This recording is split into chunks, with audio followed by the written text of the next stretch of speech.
السلام علیکم گاندھی صاحب۔ وعلیکم السلام۔ سر، آج میرا سوال آپ سے خدا پر توکل کے بارے میں ہے۔ یہ کیا چیز ہے، اس میں کیا چیز مقصود ہے، اس کے کیا حدود و شرائط ہیں، اور خاص طور پہ صوفی ٹریڈیشن میں اس کے کچھ درجات بھی بیان کیے جاتے ہیں، تو ان کی کیا سگنیفیکنس ہے؟ اللہ تعالیٰ نے انسان کو ایک اخلاقی وجود دیا ہے۔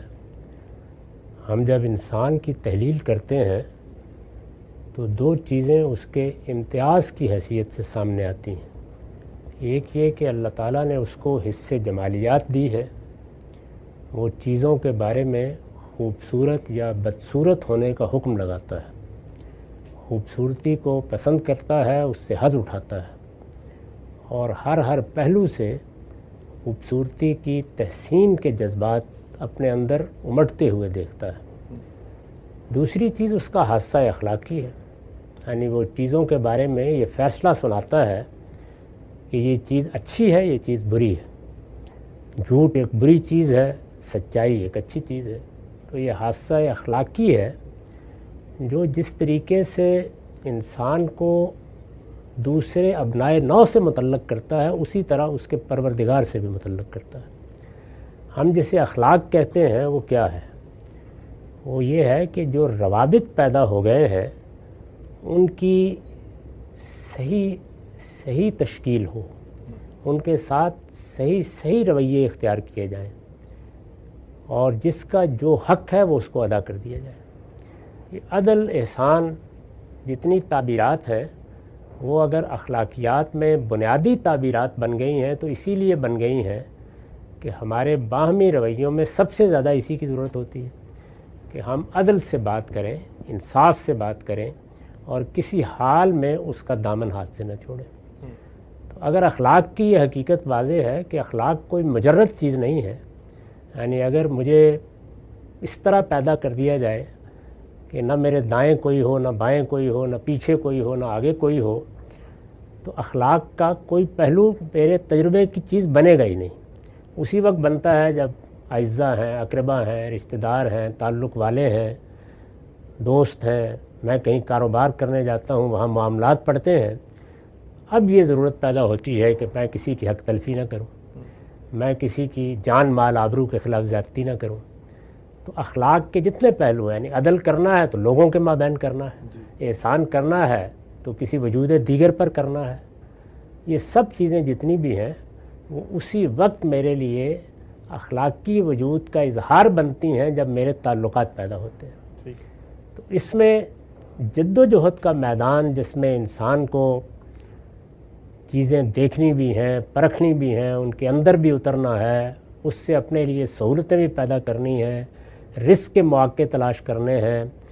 انسان یہ جانتے ہیں آپ کہ اس میں اپنی جان جوخم میں ڈال دیتا ہے، اس کو بھوک لگتی ہے، پیاس لگتی ہے، اس کی جنس کی ضرورتیں ہیں، اور بے شمار چیزیں جو انسان کے اندر رکھی ہوئی ہیں، وہ راحت کی تلاش کرتا ہے، اپنے لیے تفوق چاہتا ہے، برتری چاہتا ہے، دولت چاہتا ہے، اقتدار چاہتا ہے۔ ان سب کے لیے جد و جہد کا میدان بنتا ہے۔ تو جد و جہد کا یہ میدان ظاہر ہے کہ دو چیزوں پر کھڑا ہے۔ ایک یہ کہ اس کو ہر مرحلے میں اس کا خیال رکھنا ہے کہ وہ کسی اخلاقی حد کی خلاف ورزی نہ کرے، یعنی انسانوں کے ساتھ ہمارے تعلق کا اصلی امتحان یہی ہے۔ کسی چیز سے نہیں روکا گیا۔ کوئی دولت کو آخری درجے میں کمانے کو ہدف بناتا ہے تو جس طرح کہ میں نے بارہا بتایا کہ قرآن تو اس کو طلب خیر کہتا ہے، فضل خداوندی کی تلاش کہتا ہے۔ یعنی سورہ مزمل میں یہ کہا ہے کہ جو لوگ فضل خداوندی کی جد و جہد میں شب و روز مصروف ہیں، وہ کوئی 2 رکعتیں پڑھ لیں وہ بھی کافی ہے۔ تہجد کے بارے میں وہاں اللہ تعالیٰ نے یہ اسلوب اختیار کیا ہے، دیکھیے اس کو نکال کے۔ تو اتنی بڑی چیز ہے یہ، لیکن امتحان کیا ہے؟ کیا انسان بے مہار بھاگ کھڑا ہوگا؟ یعنی اس کو ہر مرحلے پر یہ کوشش کرنی ہے کہ مجھ سے کوئی اخلاقی لحاظ سے غلط کام نہ ہو جائے، میں کسی کے ساتھ کوئی زیادتی نہ کر دوں، میں کسی کا حق تلف نہ کر دوں۔ اسی کو قرآن مجید نے قیام بالقسط کے الفاظ سے بیان کیا، اور یہ کہا کہ سچائی کی گواہی دو، صحیح بات کرو، اور قائم بالقسط رہو، یعنی انصاف پر قائم رہو، اگرچہ تمہیں اپنے اعزاء، اقربا، والدین اور خود اپنی ذات کے خلاف کوئی بات کرنی پڑ جائے۔ اور دشمنوں کے بارے میں بھی یہ کہا کہ اگر ان کے معاملے میں بھی کوئی بے انصافی کی بات کرو گے تو یہ اللہ کی اس ہدایت کے خلاف ہے. تمہیں دشمنی بھی اس پر آمادہ نہ کرے کہ تم بے انصافی کی کوئی بات کرو. اعدلوا هو اقرب للتقوی. یہ بندوں کے ساتھ ہمارے تعلق پر اللہ کی نگرانی ہے کہ کسی حال میں اخلاق کی حدود کی خلاف ورزی نہ ہو. اب یہاں جو جد و جہد بھی ہم کریں گے وہ انسان کی فطرت کے لحاظ سے صلہ اور نتیجہ چاہتی ہے, اور صلہ اور نتیجہ وہ کسی قانون کا پابند نہیں رکھا گیا یہاں. یعنی ایسا نہیں ہے کہ آپ کو پیمانے بنا کے دے دیے گئے ہیں کہ یہ آپ نے کیا تو اس کا یہ نتیجہ نکل آئے گا. یعنی جد و جہد اتنی کامیاب ہو سکتی ہے کہ آپ کی جد و جہد اور اس کے نتیجے میں کوئی مناسبت ہی نہ ہو. یعنی انسان نے کوشش تو کی ہے رائی برابر اور نتیجہ پہاڑ نکل آیا, اور اسی طریقے سے ساری زندگی انسان کوشش کرتا ہے لیکن کوئی نتیجہ سرے سے نکلتا ہی نہیں. تو چونکہ امتحان کی اس دنیا میں آپ کو اخلاقی حدود پر رہنا ہے, یہ ایک پہلو ہوا, اور دوسری جانب یہ کہ انہی رشتوں میں آپ کے اخلاقی وجود کا تقاضا یہ ہے کہ آپ اپنے پروردگار کو بھی اپنے رشتوں میں سب سے بڑے رشتے کے طور پر پہچانیں. یعنی ماں اور باپ تو سامنے پڑے ہوئے ہیں, پشت پر وہ کھڑا ہے جو اس کائنات کا خالق ہے. اس کے ساتھ ہمارے جو تعلقات کی بنیادیں بیان ہوئی ہیں وہ قرآن مجید نے کبھی شکر سے ان کو تعبیر کیا ہے, کبھی رضا سے تعبیر کیا ہے, کبھی تسلیم سے تعبیر کیا ہے. انہی میں ایک چیز تفویض اور توکل ہے. یعنی ہم اپنے تمام معاملات میں صلے اور نتیجے کو, یعنی جد و جہد تو ہمیں علم و عقل کی روشنی میں کرنی ہے, لیکن صلے اور نتیجے کو اپنے رب سے متعلق کرنا ہے. اسی کو عارفین بیان کرتے ہیں کہ السعی منا والاتمام من اللہ.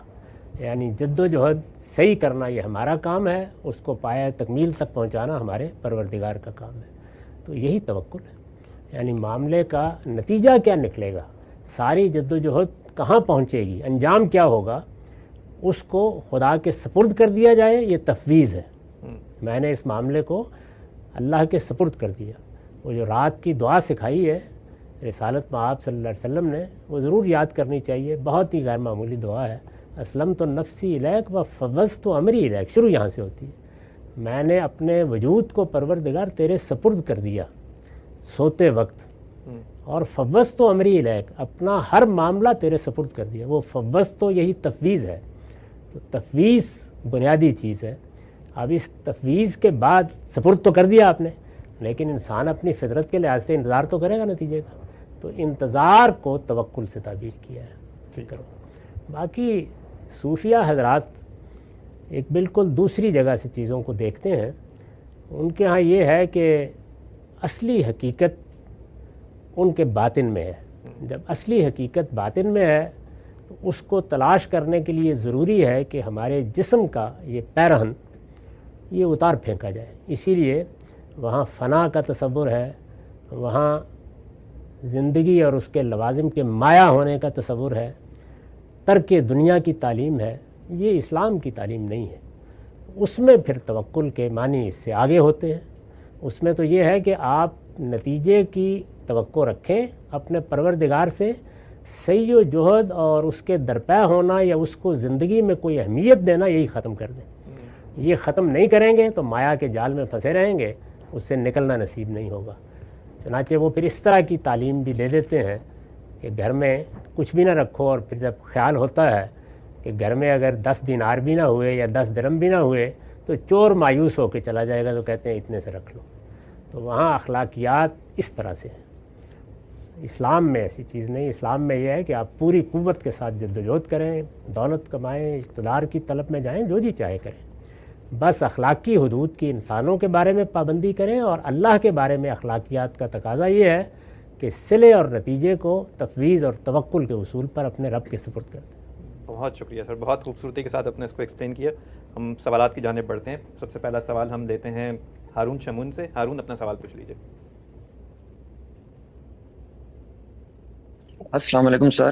وعلیکم سر, میرا کوشچن یہ تھا کہ نان ایڈیبل آئٹمس جیسے کریمس, شیمپو وغیرہ کیا ہم یوز کر سکتے ہیں؟ کیونکہ میں نے آپ کی ویڈیو دیکھی یوٹیوب پر جس میں آپ یہ ایکسپلین کر رہے تھے کہ جیسے ہم کوئی چیز کھاتے ہیں تو پھر وہ ہمارا جسم کا حصہ بنتی ہے. تو سر جب ہم کریمس وغیرہ لگاتے ہیں بے شک تھوڑی کوانٹٹی میں پر وہ ہمارے اسکن کے تھرو ہمارے جسم میں داخل ہوتی ہے. تو میرا کوشچن یہ تھا کہ ہم کیا یہ ایسی چیزیں یوز کر سکتے ہیں کہ نہیں؟ ٹھیک ہے جی، بہت شکریہ. جی بالکل استعمال کر سکتے ہیں، اس میں کوئی معنی نہیں ہے. جتنی بات اللہ نے کہی ہے وہیں رہنا چاہیے. ہمیں حرام چیزوں کے کھانے سے روکا گیا ہے، ان کے باقی استعمالات سے نہیں روکا گیا. ٹھیک ہے جی، اگلا سوال ہم لیتے ہیں عافیہ خان سے. عافیہ، اپنا سوال پوچھ لیجیے. السلام علیکم ورحمۃ اللہ. وعلیکم السلام. میرا کوشچن ہے کہ جو لوگ اس سال حج کی عبادت نہیں ادا کر رہے تو وہ ذی الحجہ کے یہ جو بہترین دن ہیں ان کو کس طرح سے یوٹیلائز کریں اور ایسے کون سے ایکسٹرا اعمال کریں جو ہمارے لیے ایک بہترین ہو؟ ٹھیک ہے جی، بہت شکریہ. بہت اچھا سوال کیا آپ نے. میں نے یہ بات بتانے کی صحیح کی ہے کہ ہماری جتنی عبادات ہیں، یعنی اللہ تعالیٰ کے ساتھ تعلق کا اظہار ہم عبادات کی صورت میں کرتے ہیں. جتنی عبادات ہیں وہ اگر حقیقت کے لحاظ سے دیکھیں تو 3 ہی چیزوں پر مبنی ہے. پرستش، اس کا سب سے غیر معمولی اظہار نماز ہے. اطاعت، وہ روزے میں آخری درجے میں نمایاں ہوتی ہے. اور اللہ تعالیٰ کے لیے اپنے آپ کو، اپنے جان و مال کو نظر کر دینا. نظر کی عبادتیں اللہ تعالیٰ نے زندگی میں گاہے گاہے فرض کی ہیں، اس لیے کہ نظر کرنے کے مواقع بھی گاہے گاہے ہوتے ہیں. پرستش تو ہر وقت ہونی چاہیے. اطاعت کی تعلیم بھی شب و روز دی جاتی ہے. تو نظر کی عبادات میں سب سے بڑی عبادت حج ہے. اور حج آپ جانتی ہیں کہ ذوالحج میں اور اسی طرح 9-10 تاریخ 8-9-10 تاریخ کو ہونا ہے. اس کے لیے جانا پڑتا ہے، یعنی آپ وہاں جائیں اور وہاں جا کے اہتمام کر کے پہنچیں، وہاں بیت اللہ میں احرام باندھ کے داخل ہوں. پھر اس کے مناسک ہیں، وہ سب جتنے مناسک ہیں وہ کیا ہیں، ان کو قرآن کہتا ہے شاعر. وہ علامتی اظہار ہے نظر کا کہ میں اپنے آپ کو اپنے پروردگار کی نظر کرنے آ گیا ہوں. اور نظر کہاں کرنا پڑتا ہے؟ شیطان کے خلاف جنگ میں. تو جب کبھی اللہ تعالیٰ بلائے گا کہ میں شیطان کے مقابلے میں برسر جنگ ہوں تو میں اگر جان بھی دینی پڑی تو دے دوں گا. یہ روح ہے اس کی. اس کو ایک آپ سمجھیے تمثیل میں ڈھال دیا گیا ہے حج کے اندر. یہ موقع نہیں ہے اس پہ گفتگو کرنے کا. میری کتاب میزان میں آپ حج کے باب میں دیکھ سکتے ہیں، وہاں ایک ایک چیز کس طرح اس تمثیل سے متعلق ہوتی ہے اس کو بیان کر دیا گیا ہے. اب ہر آدمی کے لیے حج جیسی مشقت کی عبادت کرنا، جانا یہ ممکن نہیں ہوتا. سال میں ایک مرتبہ موقع ملتا ہے، پتہ نہیں حالات ہوں گے، پتہ نہیں. تو اللہ تعالیٰ نے بھی بتا دیا کہ من استطاع الیہ سبیلا. اس کو پھر لوگوں کے لیے ایک سہولت کی چیز میں تبدیل کیا گیا عمرے میں. اب وہ 5 دن کی عبادت نہیں رہی، وہ 1-1.5 گھنٹے کی ہو گئی. اس کے لیے مقرر دن نہیں رہے، جس وقت چاہیں آپ کو سہولت ہو آپ چلے جائیں. تو عمرہ وہ بھی نظر، یعنی اس میں کیا کیا گیا ہے، نظر کی اسی عبادت کو جو وہاں پوری بات کہہ رہی ہے کہ شیطان کے خلاف جنگ پر اس کا خاتمہ ہوتا ہے اور پھر قربانی دے کے جو نظر کی سب سے بڑی علامت ہے وہ عبادت ختم ہوتی ہے. تو عمرے میں اس کو یوں سمجھیے کانڈنس کر دیا گیا ہے کہ عام حالات میں یہ مختصر عبادت کر لیں. عمرہ کرنے کے لیے جانا بھی سب کے لیے آسان نہیں ہوتا. تو نبی صلی اللہ علیہ وسلم نے جب اس دین کے ساری دنیا میں وسیع ہو جانے کے مواقع پیدا ہوئے تو عید الاضحیٰ کا تہوار جاری کیا. یہ رسول اللہ نے جاری کیا، اس سے پہلے دین ابراہیمی کی روایت میں نہیں تھا. تو یہ عید کیا ہے؟ یہ اصل میں وہی نظر کی عبادت ہے جو آپ پھر عمرے سے بھی کم تر مناسک کے ساتھ کرتے ہیں. یعنی اس میں کیا ہے، یہ ہے کہ یہ 10 دن ہے، یہ 10 دن اللہ تعالیٰ کی تکبیر بلند کرنے میں گزارنے چاہیے. اللہ اکبر، اللہ اکبر، لا الہ الا اللہ، اللہ اکبر، اللہ اکبر وللہ الحمد. اٹھتے بیٹھتے نمازوں کے ساتھ اللہ کی تکبیر بلند کرتے رہے. ایک چیز. دوسرے یہ کہ اگر اللہ توفیق دے تو طے کریں کہ قربانی کریں گے. وہ بھی ایک علامتی اظہار ہے، لازم تو نہیں کی گئی لیکن ترغیب دی گئی ہے کہ اگر حج کی سعادت بھی نہیں حاصل کر سکے، عمرے کی بھی نہیں کر سکے، تو کم سے کم نظر کی عبادت سے اپنے گھر میں بیٹھے ہوئے محروم نہ رہو. اس میں ہم پھر کیا کرتے ہیں، پہلی تاریخ سے ناخن نہیں کاٹتے، بال نہیں مونتے، بالکل اسی طرح جیسے احرام میں یہ چیزیں نہیں کرتے. اور 10 دن تک ان آداب کے ساتھ گویا عہد کرتے ہیں کہ ہم نے اپنے آپ کو نظر کے لیے پیش کر دیا ہے. اور پھر جانور کی قربانی اور اس کا خاتمہ ہوتا ہے، اور جیسے ہی عید کی نماز ہو جاتی ہے تو جانور قربان کر کے ناخن بھی تراش لیتے ہیں اور بال بھی مونڈ لیتے ہیں. رسالت مآب صلی اللہ علیہ وسلم سے ایک شخص نے کہا کہ میں تو اس درجے مسکین ہوں کہ میرے پاس جانور بھی قربان کرنے کے لیے نہیں ہے، تو اب کیا پھر میں اس نظر کی عبادت سے محروم رہ جاؤں گا؟ آپ نے کہا نہیں، تم پہلی تاریخ کو ناخن نہیں کاٹو گے، بال نہیں مونڈو گے، اور جیسے عید کی نماز پڑھ کے آؤ گے تم یہ سب کر لو گے، تمہارے لیے تمام العضیہ پوری قربانی ہو گئی، کوئی فرق نہیں ہے۔ تو اس طرح اگر آپ دیکھیں تو 4 صورتوں میں ایک پوری عبادت کو تقسیم کر دیا گیا ہے لوگوں کے حالات کے لحاظ سے۔ تو 10 دن میں سب سے بڑی عبادت تکبیرات بلند کرنا ہے اور اپنے آپ کو ناخن اور بال نہ کاٹ کے گویا نظر کے لیے پیش کر دینا ہے۔ جیسے ہی نظر پوری ہو جائے گی تو جیسے قدیم زمانے میں غلاموں کے سر مونڈ دیتے تھے، ہم بھی اپنے بال کاٹ لیں گے اور ناخن تراش لیں گے۔ ٹھیک ہے سر، بہت شکریہ۔ آگے بڑھتے ہیں، اگلا سوال ہم لیتے ہیں محمد قاسم سے۔ قاسم اپنا سوال پوچھ لیجئے۔ السلام علیکم۔ جی غامدی صاحب، میرا سوال ہے کہ یہ جو کہتے ہیں نا کہ کسی کو کسی کی نظر لگ جاتی ہے، تو مطلب ایسا کیسے ہو سکتا ہے کہ ہم مطلب کسی کو نظر لگا دیں اور وہ اس کو کچھ ہو جائے؟ اور دوسرا سوال یہ مطلب اسی سے ریلیٹڈ ہے کہ یہ والا نظر اور جو نظر ابھی آپ بات کر رہے تھے، ان دونوں میں کیا فرق ہے؟ ٹھیک ہے جی، بہت شکریہ۔ اس نظر کی میں بات کر رہا تھا، یہ نظر وہ نظر نہیں ہے، یہ ہے اپنے آپ کو پیش کر دینا، سپرد کر دینا، یہ اسلام کی حقیقت ہے۔ اس کو اللہ تعالیٰ نے بیان کیا ہے قرآن مجید میں کہ ان اللہ اشتری من المؤمنین انفسہم واموالہم بان لہم الجنہ، میں نے جنت کے عوض تمہاری جان اور تمہارا مال خرید لیا ہے۔ تو اپنی جان اور مال کو اللہ کی بارگاہ میں پیش کرنے کے لیے تیار ہو جانا۔ پرستش میں جب آپ نماز پڑھتے ہیں تو سر جھکتا ہے، اس میں گویا انا قربان ہوتی ہے، اللہ کی تکبیر بلند کرتے ہیں، اس کی کبریائی کا اعتراف کرتے ہیں۔ روزے میں آپ سراسر اطاعت ہو جاتے ہیں، حکم آ گیا ہے، اس کے بعد ایک کھیل بھی منہ میں نہیں جائے گی، ایک قطرہ بھی منہ میں نہیں جائے گا۔ اور حج میں، عمرے میں، اسی طرح عید الاضحیٰ کی قربانی میں یا نظر کے دوسرے مناسک میں آپ گویا اپنے آپ کو تیار کرتے ہیں کہ اگر اللہ تعالیٰ کی طرف سے کبھی بلایا گیا کہ جان و مال کی قربانی کی ضرورت ہے تو لبیک اللہم لبیک، ہم حاضر ہیں۔ اسی لیے حج کا ذکر ہی یہی ہے کہ ہم حاضر ہیں نظر کے لیے پیش۔ یہ نظر وہ ہے، وہ نظر لگنا، یہ گویا یہ نظر ہے جو آنکھوں کی نظر ہے، اس کے بارے میں لوگ کہتے ہیں۔ تو میرے بھائی پہلی بات تو یہ ہے کہ اس کا دین سے کوئی تعلق نہیں۔ ہمارا دین یہ بتانے کے لیے نہیں آیا کہ کینسر ہو جاتا ہے، سر میں درد ہو جاتا ہے، بخار ہو جاتا ہے، نظر لگ جاتی ہے، اس کا کوئی تعلق دین سے نہیں ہے۔ اور کبھی اس طرح کی چیزوں کو دین نہ بنائیں، یہ لوگوں کے تجربات ہیں۔ ہم بھی دیہات میں پیدا ہوئے تو 10 طرح کی چیزیں سنتے تھے، یہ ہو جاتا ہے، وہ ہو جاتا ہے۔ رسول اللہ کے زمانے میں بلکہ اس سے پہلے بھی لوگ اس طرح کی بہت سی چیزیں مانتے ہیں، یہ لوگوں کے تجربات ہیں۔ تو اگر نظر سے کچھ ہوتا ہے تو تجربے کی چیز ہے، اور اگر نہیں ہوتا تو یہ بھی تجربے کی چیز ہے۔ تو اس لیے تجربات پر جو مبنی چیزیں ہوتی ہیں وہ سائنسدانوں سے پوچھیے جا کے، اور لوگوں کے تجربات سے فائدہ اٹھائیں۔ تجربات ہی سے سائنس کی ابتدا ہوتی ہے۔ یہ جتنی دوائیں ہیں وہ کیسے ایجاد ہوتی ہیں؟ یعنی اگر نظر سے کچھ ہو جاتا ہے تو آخر ایک درخت کے پتے سے کیوں ہو جاتا ہے؟ ایک درخت کی چھال سے کیوں ہو جاتا ہے؟ ایک مٹی کی چٹکی سے کیوں ہو جاتا ہے؟ تو یہ بہت کچھ خدا نے اس دنیا میں رکھا ہے۔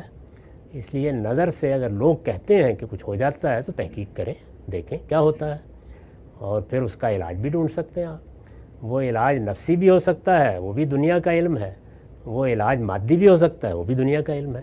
تو اس کا مذہب سے کوئی تعلق نہیں ہے۔ پہلی بنیادی بات یہ سمجھ لینی چاہیے۔ اس میں رسالت مآب صلی اللہ علیہ وسلم نے بھی اگر کچھ فرمایا ہے تو وہ بالکل اسی طرح ہے جس طرح آپ نے اپنے تجربے اور مشاہدے کی بنیاد پر یا اپنے علاقے کے تجربے اور مشاہدے کی بنیاد پر اور بہت سے امراض کے بارے میں بھی بتایا ہے۔ اس کا پیغمبری اور نبوت سے کوئی تعلق نہیں۔ تو اس طرح کی چیزوں کو بیان کر کے خدا کے پیغمبر کی ذات کو خطرے میں مت ڈالا کریں۔ ٹھیک ہے سر، بہت شکریہ۔ آگے بڑھتے ہیں، اگلا سوال ہم لیتے ہیں آصف علی سے۔ آصف اپنا سوال پوچھ لیجیے۔ السلام علیکم۔ وعلیکم السلام۔ میرا سوال یہ ہے کہ یہ کیا وصیت کرنا فرض ہے؟ جیسے نماز، روزہ، زکوٰۃ وغیرہ فرض ہیں ہر مسلمان پر، اور اگر کوئی وصیت نہیں کرتا اپنے مرنے سے پہلے تو کیا وہ اللہ کے سامنے جواب دہ ہوگا؟ یہ اگر آپ سورہ بقرہ اور سورہ نساء کو ساتھ ملا کر پڑھیں تو ایسے لگتا ہے کہ جیسے وصیت کرنا ایک فرض کام ہے۔ ٹھیک ہے جی، بہت شکریہ۔ وصیت کرنا یقیناً فرض ہے، یعنی ہر آدمی کو وصیت کرنی چاہیے۔ وصیت کرنے کے لیے اللہ تعالیٰ نے خود ہدایت فرمائی، اور کیوں ہدایت فرمائی؟ اس لیے ہدایت فرمائی کہ اگر آپ اپنے مال کے بارے میں کچھ نہیں بتائیں گے تو بڑے نزاع پیدا ہو جائیں گے، بڑی خرابیاں پیدا ہوتی ہیں اس سے۔ ہمارا دین تطہیر اور تزکیے کا دین ہے، ساری ہدایات اسی لیے دی گئی ہیں کہ مسلمانوں کے دل و دماغ پاکیزہ رہیں۔ جب نزاع پیدا ہوگی تو دلوں میں قدورتیں پیدا ہوں گی، ایک دوسرے کے ساتھ زیادتی ہوگی، اور معلوم نہیں کیا کیا ہوگا۔ تو جو لوگ وصیت نہیں کرتے وہ بالعموم اپنے پیچھے بڑے جھگڑے چھوڑ جاتے ہیں۔ وصیت ضرور کرنی چاہیے، البتہ جو سورہ بقرہ میں حکم دیا گیا تھا اس میں لوگوں کو ایک قانون کی طرف توجہ دلانے کا عمل پہلے کیا گیا، اور یہ اللہ کا طریقہ ہے کہ جب لوگ کسی چیز سے مانوس نہیں ہوتے تو پہلے تربیت کے طور پر انہیں بنیادی چیز کی طرف توجہ دلائی جاتی۔ تو ان سے کہا گیا کہ جو تمہارے معاشرے کا دستور ہے اس کو سامنے رکھ کر وصیت کرو، اور اللہ نے یہ وصیت کرنا تم پر لازم کیا ہے۔ جب یہ ہدایت کی گئی تو لوگ کچھ متوجہ ہوئے، انہیں ذمہ داری کا احساس ہوا، اور وہاں کچھ ہدایات بھی کی گئیں کہ اگر کوئی زیادتی کر دیتا ہے تو اس کی اصلاح کرنے کا کیا طریقہ ہے۔ اس سے لوگوں پر یہ بات واضح ہو گئی کہ وصیت تو ہم کریں گے، ضرور کریں گے، لیکن وصیت میں کس کو کیا حیثیت دیں اس کا فیصلہ کیسے کریں۔ یعنی ایک چیز تو بڑی آسان ہے، اور یہ کہ کسی کی ضرورت کے لیے وصیت کر دی، کسی کی خدمت کے صلے کے لیے وصیت کر دی، وہ آسان ہے، وہ تو آپ فیصلہ کر لیتے ہیں۔ لیکن مثال کے طور پر کوئی خدمت، کوئی اس نوعیت کا معاملہ نہیں ہے، اب مجھے اپنے اعزاء کے لیے وصیت کرنی ہے، تو یہ تو بالکل واضح ہے کہ جو سب سے قریبی لوگ ہیں وہ کون ہیں، یعنی میاں بیوی ہیں ایک دوسرے کے، والدین ہیں پیچھے، اولاد ہے آگے، اولاد نہ ہو تو بہن بھائی ہیں، تو یہی رشتے ہیں۔ تو ان میں سے اب ظاہر ہے میں سارا مال کیا برابر تقسیم کر دوں، تو یہ بات بھی سمجھ میں نہیں آتی، کیا فرق کروں تو کس اصول پر کروں۔ تو اللہ تعالیٰ نے فرمایا کہ لا تدرون ایکم اقرب لکم نفع، تم اصل میں اس کا تعین نہیں کر سکتے، صلاحیت نہیں تمہارے اندر، تو میں تمہیں تمہارے ان اعزاء کے بارے میں وصیت کر دیتا ہوں۔ یوصیکم اللہ فی اولادکم سے اللہ تعالیٰ نے حصے مقرر کر دیے، اور ہر حصے کو بیان کرتے وقت یہ کہا کہ من بعد وصیہ، یعنی تمہاری اگر کوئی ضرورت ہے، تم کسی بچی کے لیے، بچے کے لیے، عزیز کے لیے، دوست کے لیے، اس کی خدمت کے صلے میں یا اس کی کسی ضرورت کو سامنے رکھ کے کوئی وصیت کرنا چاہتے ہو تو پہلے وہ کرو، اس کے بعد جو بچے گا رشتہ داری کی بنیاد پر تم فیصلہ نہیں کر سکتے، وہ میں نے کر دیا۔ تو یہ ہے اصل میں وصیت کے بارے میں اللہ کی ہدایت۔ اب مسلمانوں کے ہاں کیا ہوا، وہ یہ کہ جب اللہ تعالیٰ نے حصے مقرر کر دیے تو وہ فارغ ہو گئے، انہوں نے کہا چلیں ٹھیک ہے، خود ہی ہوتا رہے گا جو بھی ہوتا رہے گا، جبکہ ایسا نہیں کرنا چاہیے۔ یعنی انہیں دیکھنا چاہیے گرد و پیش میں، ممکن ہے ان کی کوئی بچی، ان کا کوئی بچہ ضرورت مند ہو، ممکن ہے کہ ان کے بچوں میں سے کسی نے غیر معمولی خدمات انجام دی ہوں، اپنی بہت سی مصروفیات ان کی خدمت کے لیے ترک کر دی ہوں۔ ہر بچہ یکساں نہیں ہوتا، اسی طرح کے معاملات۔ تو جو چیزیں ہم جان سکتے ہیں وہ کیا ہیں، ضرورت، خدمت، اس کے لیے وصیت کریں۔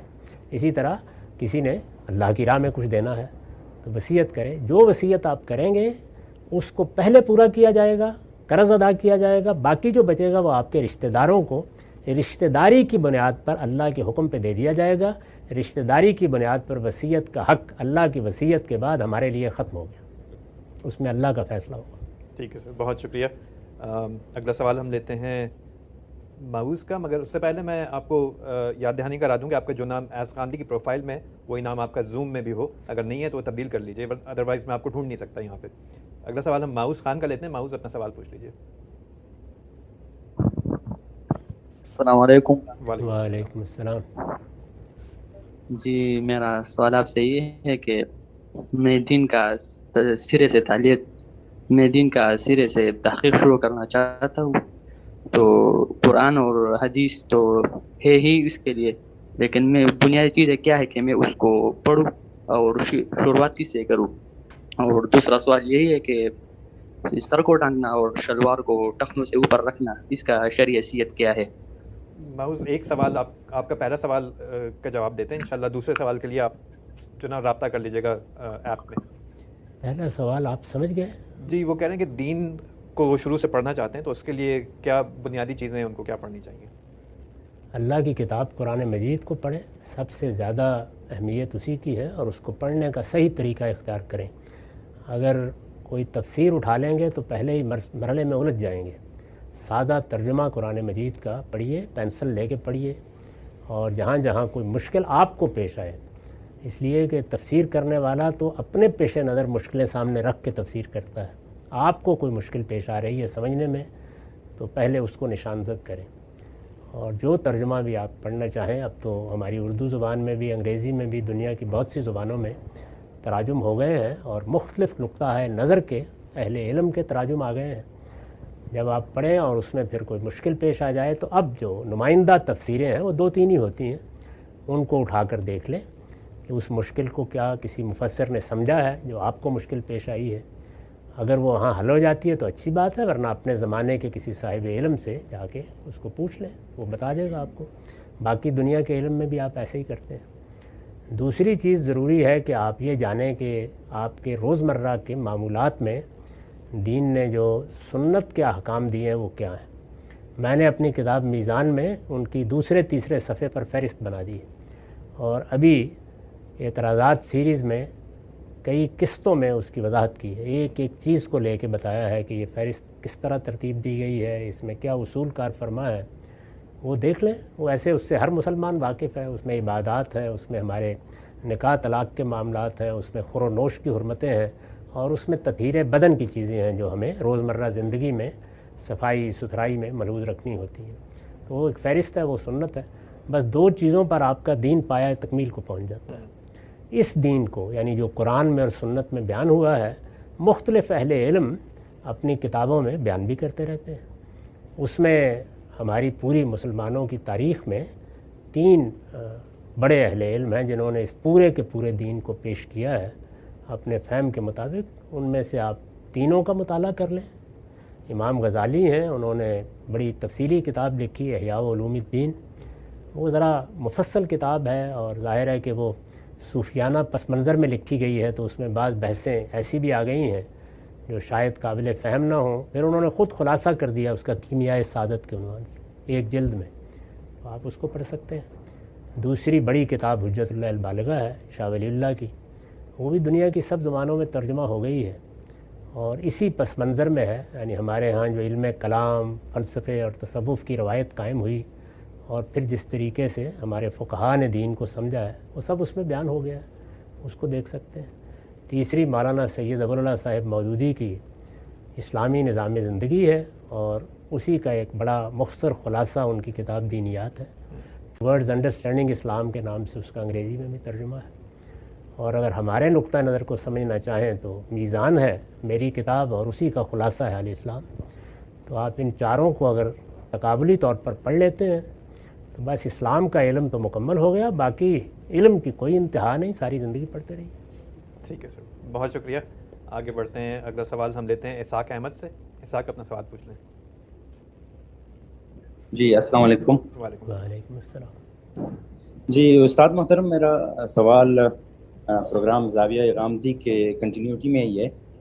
آپ نے وہاں پہ جو قرآن کے کنٹینٹ کو پرکھنے کے جو معیارات بتائے ہیں، وہ تجربہ اور مشاہدہ، عقلی استنباط اور اسٹیبلش ہسٹری۔ اب کنٹینٹ تو زیادہ تر اس کے ان معیارات کے اوپر پرکھا جا سکتا ہے، اس میں کوئی مشکل بھی نہیں ہے، وہ آپ نے ایکسپلین بھی کر لیا ہے کافی اچھے طریقے سے۔ قرآن میں بعض جگہ پر جو واقعات جس طرح کے وہ ذکر ہوتے ہیں، جیسے جنات کا آسمان کی طرف جانا اور شہاب ثاقب کا ان کے اوپر بارش ہونا اور اس طرح کے معاملات، ان کو کیسے پرکھیں گے؟ اس کے لیے معیار کیا ہے؟ کیونکہ ہم جو معیار آپ نے بتایا اس کے اوپر پرکھیں گے تو اس میں وہ مسئلہ پیدا ہو جائے گا، کیونکہ اس کے لیے ہمارے پاس کچھ ہے نہیں اس کو کرنے کے لیے، دیکھنے کے لیے۔ جی مہربانی۔ اس کو دوبارہ سنیے، اس میں یہ بات نہیں کہی گئی۔ جو چیز آپ نے بیان کی ہے کہ ہمارا تجربہ اور مشاہدہ، پھر اس سے عقلی استنباط کرنا، پھر تاریخ میں جو کچھ ہمیں ملتا ہے اس کا جائزہ لینا، وہ تو علم میں داخل ہونے کے ذرائع ہیں، علم کے ذرائع ہیں۔ قرآن مجید خدا کی کتاب ہے، جب اس کی اطلاع ملتی ہے تو اس کو خود قرآن نے بتایا ہے 3 طریقوں سے کہ اس کو دیکھو، وہ اس میں آگے بیان ہوا ہے۔ وہ بحث پایہ تکمیل کو نہیں پہنچی تھی، لیکن اب خیال یہ ہے کہ اس سیریز کے بعد، اعتراضات سیریز کے بعد، ہم مذہب اور الحاد کے عنوان سے جس سیریز کی ابتدا کریں گے اس میں پہلی بحث یہی کریں گے۔ تو انشاءاللہ اس کا انتظار کریں، اس میں یہ ساری بحث پایا تکمیل کو پہنچ جائے گی۔ ٹھیک ہے جی، اگلا سوال ہم لیتے ہیں ایزابیل سے، اپنا سوال پوچھ لیجیے۔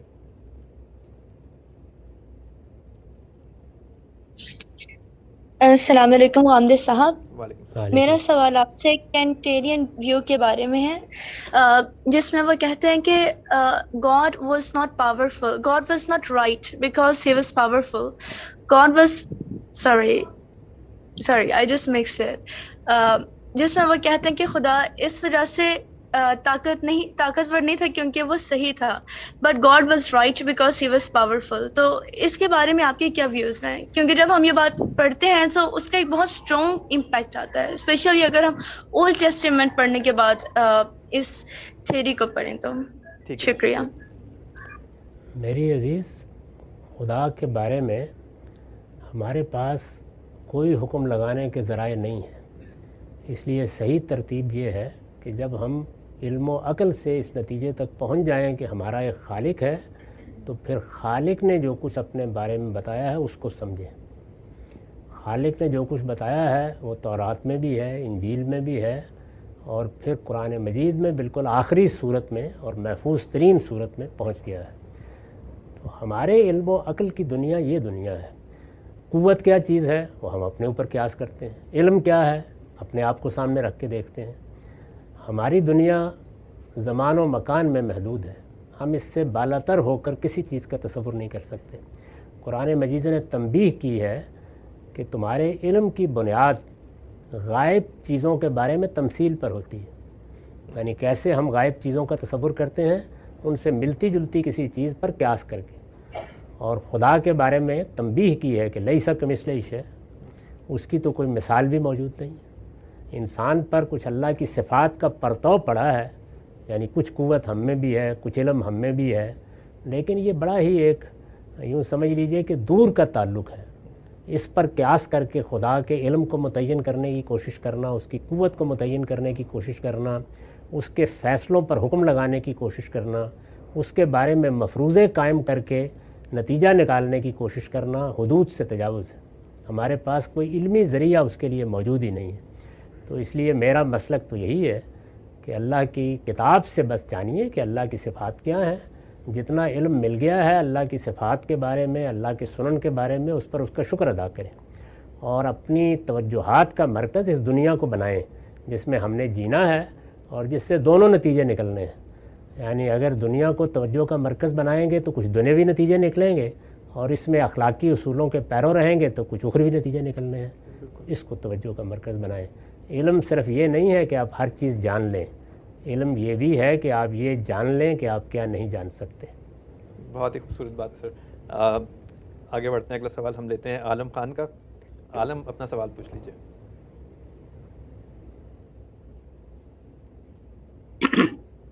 السلام علیکم۔ جی وعلیکم السلام۔ السلام علیکم غازی صاحب۔ جی وعلیکم السلام۔ میرا سوال ذوالحج کے عشرے میں جو بال نہ کاٹنا اور ناخن نہ کاٹنے سے متعلق ہے، جس کا بھی آپ نے تذکرہ بھی کیا، یہ ہمارے امت کا اجماعی مسئلہ بھی ہے، یعنی تمام کے تمام اہل علم اس پر اجماع بھی رکھتے ہیں کہ یہ ایک مشروع عبادت ہے، اور آپ بھی اس کو ایک مشروع عبادت سمجھتے ہیں۔ لیکن آپ ہی کے ایک ہونہار شاگرد ڈاکٹر عامر گزدر صاحب اس سے اختلاف کرتے ہیں اور یہ کہتے ہیں کہ یہ شریعت میں اس کی کوئی گنجائش نہیں، یعنی یہ کوئی مشروع عبادت نہیں۔ تو آپ کے خیال میں ان کو کہاں غلطی لگی؟ کس طرح سے وہ اس غلط فہمی کا شکار ہوئے کہ وہ اس اجماعی مسئلے سے منحرف ہوئے؟ شکریہ جی۔ یہ آپ نے یک طرفہ رائے قائم کی ہے، یہ کیوں نہیں سوچا کہ میں کیسے غلطی میں مبتلا ہوا؟ جیسے ان کو غلطی لگ سکتی ہے ایسے مجھے بھی غلطی لگ سکتی ہے۔ تو اس لیے دونوں کے دلائل کا مطالعہ کریں، ان کو پورا حق ہے وہ مجھ سے اختلاف کریں، ان کے ساتھ اگر مجھے کوئی بات کرنی ہوگی تو میں کر لوں گا۔ علمی چیزیں ایسے ہی ہوتی ہیں، اور ان میں اصل چیز یہ ہے کہ آپ دلیل پر نگاہ رکھیں۔ ان کے جو کچھ بھی مضامین ہیں وہ شائع ہو چکے ہیں، خود میں نے اپنے رسالے میں شائع کیے ہیں، ان کو آپ پڑھیں، پڑھ کے جو رائے بھی قائم کرنی ہو وہ کر لیں۔ یہ بات البتہ صحیح نہیں ہے کہ یہ کوئی اجماع اور تواتر سے منتقل ہوا ہے، یہ روایت پر مبنی ہے، اور ان کا استدلال یہ ہے کہ روایت پر مبنی ہے تو پھر اس کی بنیاد کس سنت پر ہے؟ تو میرا جواب یہ ہے کہ عمرے کی سنت پر وہ جاری ہے، اس میں اسی کو رسول اللہ نے جاری کر دیا ہے، قربانی بھی وہیں سے آئی ہے، اسی میں سے نکالی ہے، ایام تشریق کی تکبیریں بھی وہیں سے آئی ہیں، تو سب کچھ وہاں موجود تھا۔ اس کے بارے میں کہا کہ تم عید الاضحیٰ کے موقع پر یہ چیزیں کر لو، تو یہ تمہارے لیے گویا حج کرنے کے مترادف ہو گیا۔ تو یہ دو زاویے ہیں چیزوں کو دیکھنے کے، ان میں کوئی پریشان نہیں ہونا چاہیے، ان کی باتیں پڑھیے، سمجھ میں آ جائیں ان کو قبول کر لیں، اور الٹ کر سوچیں کہ ہو سکتا ہے میں غلطی کر رہا ہوں۔ ٹھیک ہے سر، بہت شکریہ۔ آگے بڑھتے ہیں، اگلا سوال ہم لیتے ہیں بلال خان سے۔ بلال، اپنا سوال پوچھ لیجیے۔ جی السلام علیکم۔ وعلیکم السلام۔ یہ غامدی صاحب، جو ہم قرآن مجید پڑھتے ہیں تو ہمیں پتہ چلتا ہے کہ اللہ تعالیٰ ہم سے آسانی چاہتے ہیں، مشکل نہیں چاہتے، اور دوسری طرف علم و عقل کا بھی امتحان ہے، اور عقل کو استعمال کرنے پر بڑا زور دیا گیا۔ تو اگر کسی حکم کے متعلق دو رائے سامنے آ جائیں، ایک آسانی پہ مبنی ہو، اور دوسری جو ہے اس میں جو ہے نا بہت زیادہ مقبول نظر آیا آپ کو، اور کبھی کبھی ایسا بھی ہوتا ہے کہ ایک رائے میں دونوں پہلو ہوتے ہیں، تو ہمارا ہدف کیا ہونا چاہیے اس معاملے میں؟ ٹھیک ہے جی، شکریہ۔ عام انسان اگر آسانی بھی تلاش کرتا ہے تو کوئی ایسی چیز نہیں، خود اللہ کے پیغمبر نے فرمایا ہے کہ دین و یسر، میرا دین بہت آسان ہے، اور پورے دین کے بارے میں خود اللہ تعالیٰ نے ضمانت دی ہے کہ لا یکلف اللہ نفسا الا وسعہا، میں نے اس دین کے احکام میں بندوں پر ان کی حد وسع سے زیادہ کوئی ذمہ داری نہیں ڈالی، تو اس میں کوئی حرج کی بات نہیں، لیکن یہ عام لوگوں کے لیے ہے۔ اہل علم کو یہ طریقہ نہیں اختیار کرنا چاہیے، انہیں دلیل دیکھنی ہے، ہو سکتا ہے اس کا نتیجہ مشکل نکلے، ہو سکتا ہے اس کا نتیجہ آسان نکلے، تو انہیں تو بہرحال یہ دیکھنا ہے کہ دلیل کس کی مضبوط ہے، وہ اسی بنیاد پر فیصلہ کریں گے۔